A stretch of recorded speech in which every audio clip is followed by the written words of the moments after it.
अस्सलाम वालेकुम, welcome to back Asma home kitchen. मैं आज आपके साथ बहुत ज़बरदस्त रेसिपी शेयर करने वाली हूँ, बीफ कौरमा। ठीक है, हर घर में ये रेसिपी ज़रूर बनी चाहिए। बहुत ज़बरदस्त रेसिपी बनी थी और आपको पता है कि ईद थी, वैसे भी हर घर में गोश्त ज़रूर होता है। तो आपको अपना आदमी ये रेसिपी ट्राई करनी। तकरीबन हमारे 5 से 7 हमने प्याज ले लिए थे, उसमें से 5 और 7 अदरक लहसुन का पेस्ट ले लिया। और उसके बाद हमने थोड़े और 5 टमाटर थे और आगे 5 से 6 हरी मिर्च ले ली। उसको हमने फ्राई करने रख दिया, उसमें अदरक लहसुन का पेस्ट डाला और इसको 5 से 7 मिनट तक भुना। उसके बाद इसमें हमने टमाटर और हरी मिर्च का पेस्ट डाल दिया और उसको थोड़ा पानी डाल के भुना है। आगे मसाले आप अपने हिसाब से नमक भी डाल सकते हैं जितनी आप चाहते हैं। हर घर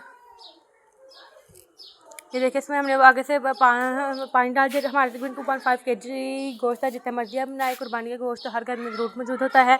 इस वजह ये रेसिपी बहुत मज़ेदार बनी थी। आपको ये ज़रूर ट्राई करनी चाहिए। हर घर में ये रेसिपी ज़रूर बने। कोई मेहमान आए, किसी को सर्व करे तो बहुत मज़े की लगती है।